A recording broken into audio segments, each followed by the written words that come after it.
Hey, welcome back. This is the Power Washing Pro here in Georgia. On my way to the next job for the day, which will be a house only, 1,800 square feet house, or square foot house, I should say. But today I want to talk about your brand, separating yourself from all the other so-called power washers, the other power washers that are in your area. You know, what separates you from the next guy? For example, for me, branding is one of the most important things to me because it represents who we are as a company, all the things that we've done in order to get to where we are as a company, and then on top of that, the legacy that you leave behind when you yourself are no longer that power washer or that guy that's representing the brand. You know, hopefully it's passed down to your family, and then you can keep things going to create generational wealth, because it is definitely a lucrative business. You know, there's a lot of people doing it, a lot of guys doing it, females, males, you know, all races, creeds, colors, you know, it doesn't matter. All money is green. However, all money ain't good money. One of the things that I do on each one of the properties that I service, I always do the mailbox. That is the first thing typically that you would see when you go onto a residential property, is the mailbox. It literally takes anywhere from 30 seconds to 2-3 minutes to do it, depending on the size. You know, maybe it's a brick one, it's wide, it's, you know, maybe there's 2 pillars at the front. However, is the time that it takes you to do that one simple thing for a client, whether it's new, whether it's a repeat client, will leave a lasting impression with the homeowner. They'll refer you, the neighbor will see you doing it, they'll converse later on that day. Oh man, wow, your house looks great. Yeah, and he even did the driveway too. We didn't even ask him to do that. Oh yeah, they're a great company. Client for life. Until you not do it. I can guarantee you, if you go back to that house or property a year, 2 years later, and you don't do the mailbox, they'll remind you, hey, you didn't do my mailbox. At any rate, that's neither here nor there.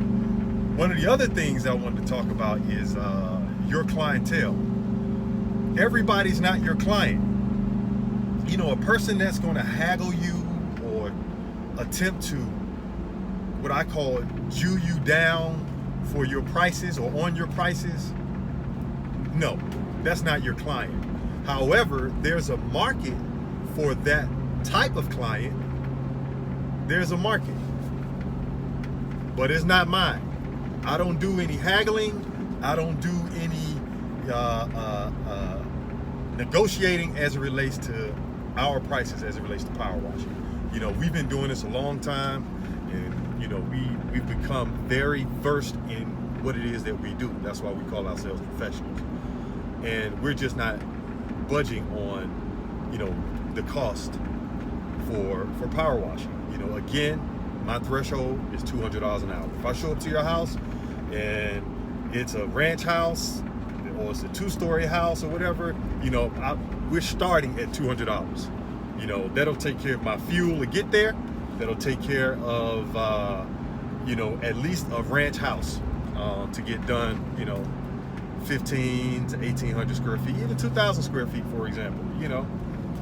10, 12 cents a square foot, whatever, however you want to calculate it, is, to me, it still equates to $200 an hour. So again, don't sell your product or your brand for less than what you know it's worth. Don't do it. I'd rather sit home on the couch or sit at the hub or whatever you want to call it, do some maintenance, you know, do some maintenance on the equipment, or clean up the truck, clean up the shop. I'd rather pay myself nothing and get our equipment and our trucks and our things clean and ready for the next job so that we can represent the brand well than to go to somebody's house or property and do their job for less than what our price points are. I mean, you can't go to a restaurant and the steaks on the menu that says, hey, this is a $39, steak. Oh man, give me that steak for, can I get it for $18? Absolutely not. You're gonna pay what's on the menu. And that's how you stay in business. That's how you don't become the $99, $125, $150 a house power washing guy that don't last. Their equipment is on its last leg because they're not charging enough. Their phone is disconnected because they didn't charge enough. I get the client all the time, well, not all the time, quite a bit, that says, well, the last guy charged me $150. Well, my question to them, with all due respect is, why did you call us? Their reply would be, well, his phone wasn't on, or their phone wasn't on. I can't get him. He's not in business anymore. You know why? Because they're not charging enough money to do the job. Hire professionals. That's all I have for today. Again, if you want the blood raw truth about this power washing game, subscribe to our channel. Wash on. Power Washing Chronicles GA.